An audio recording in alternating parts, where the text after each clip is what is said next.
आपको तस्वीरें दिखाएं सीएम योगी की आ रही हैं। डॉक्टर श्यामा प्रसाद मुखर्जी की आज पुण्यतिथि है और इस मौके पर तस्वीरें सामने जो आ रही हैं वो आपके सामने हम रख रहे हैं। पुण्यतिथि पर पुष्पांजलि कार्यक्रम आयोजित किया गया है। सीएम योगी आदित्यनाथ कार्यक्रम में शामिल हैं। ये लखनऊ से सीधी तस्वीर आपको हम दिखा रहे हैं। डॉक्टर श्यामा प्रसाद मुखर्जी की पुण्यतिथि का मौका आज है और इसी मौके पर पुष्पांजलि कार्यक्रम का आयोजन किया गया है, जिसमें सूबे के मुखिया योगी आदित्यनाथ खुद पहुंचे हुए हैं। तस्वीरें लगातार सामने आ रही हैं। अलग अलग हिस्सों में तमाम कार्यक्रम हैं और लखनऊ से ये तस्वीर हमने आपको दिखाई। सीएम योगी क्या कुछ कह रहे हैं आपको सुनवाते हैं इस मौके पर।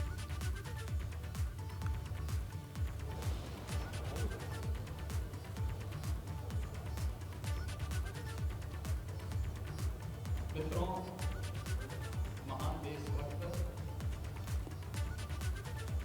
स्वतंत्रता संग्राम सेनानी, प्रख्यात शिक्षाविद, भारतीय जनसंघ के संस्थापक अध्यक्ष सत्य डॉक्टर श्यामा प्रसाद मुखर्जी जी का आज पावन बलिदान दिवस है। इस अवसर पर प्रदेश शासन और प्रदेश की जनता की ओर से डॉक्टर मुखर्जी जी के बलिदान के प्रति नमन करते हुए उन्हें विनम्र श्रद्धांजलि समर्पित करते हैं। हम सब जानते हैं कि डॉक्टर श्यामा प्रसाद मुखर्जी एक महान शिक्षाविद थे। मात्र 33 वर्ष की उम्र में कोलकाता विश्वविद्यालय के वे कुलपति नियुक्त हुए थे। देश की आज़ादी की लड़ाई में उन्होंने महत्वपूर्ण भूमिका का निर्वहन किया। देश के विभाजन की त्रासदी को रोकने के लिए और पूरे बंगाल को अंग्रेजों की कुटिलता से बचाने में डॉक्टर श्यामा प्रसाद मुखर्जी जी जैसे राष्ट्र नायकों का एक बड़ा योगदान रहा है। उस दौरान अनेक सामाजिक गतिविधियों के साथ जुड़ने, प्रखर राष्ट्रवादी विचार का नेतृत्व प्रदान करने और देश के अंदर आज़ादी के पूरे आंदोलन के साथ सक्रिय सहभागिता यह डॉक्टर श्यामा प्रसाद मुखर्जी जी की पहचान बन गई थी। यही कारण था जब 1947 में देश आज़ाद होता है तो देश के प्रथम उद्योग और खाद्य मंत्री के रूप में संयुक्त सरकार में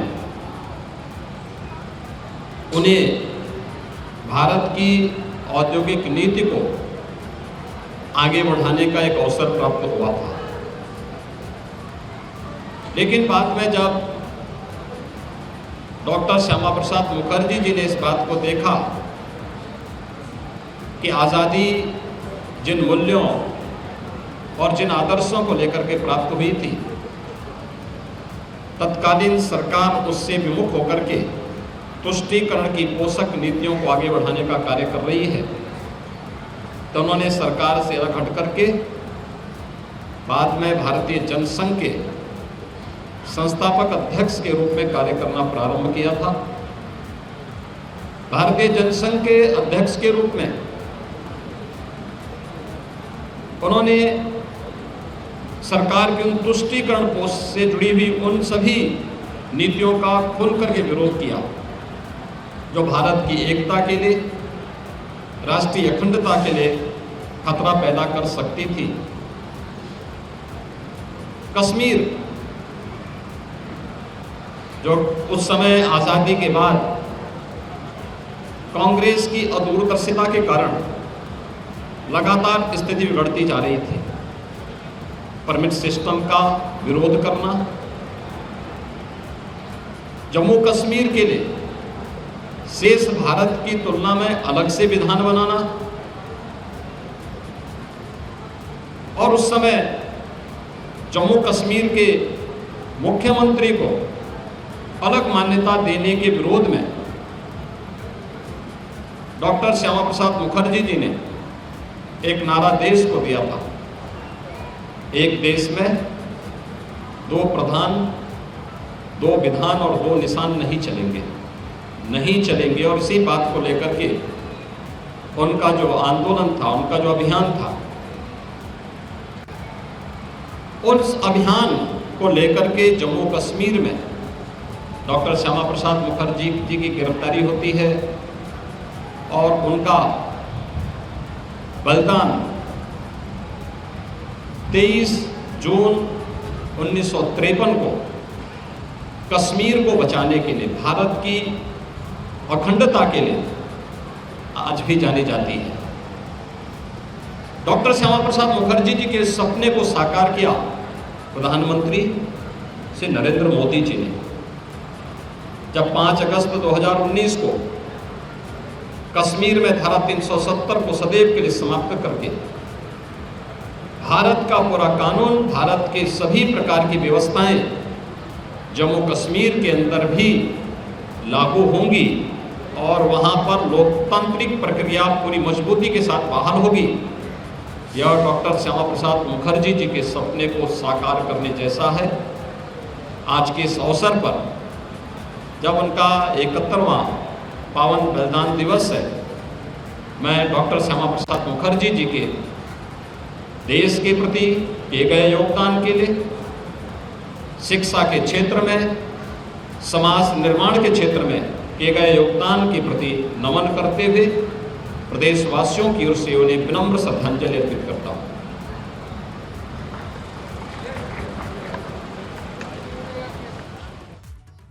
उनकी बड़ी बातें आपको बता रहे हैं। श्यामा प्रसाद मुखर्जी की पुण्यतिथि आज है। उनको याद करते हुए तमाम बड़ी बातें उन्होंने की, सीएम ने की। पुष्पांजलि जब अर्पित की, वो तस्वीर आप देख रहे हैं। सीएम योगी यहां पर आए और उनकी प्रतिमा पर पुष्पांजलि अर्पित की।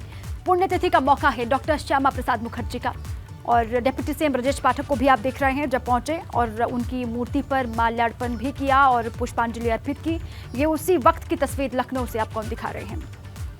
पूरा योगदान उनका किस तरीके से रहा, इस पर सीएम ने अपनी बात रखी। भारत की औद्योगिक नीति को आगे बढ़ाने का एक अवसर प्राप्त हुआ था, लेकिन बाद में जब डॉक्टर श्यामा प्रसाद मुखर्जी जी ने इस बात को देखा कि आज़ादी जिन मूल्यों और जिन आदर्शों को लेकर के प्राप्त हुई थी, तत्कालीन सरकार उससे विमुख होकर के तुष्टीकरण की पोषक नीतियों को आगे बढ़ाने का कार्य कर रही है, तो उन्होंने सरकार से अलग हट करके बाद में भारतीय जनसंघ के संस्थापक अध्यक्ष के रूप में कार्य करना प्रारंभ किया था।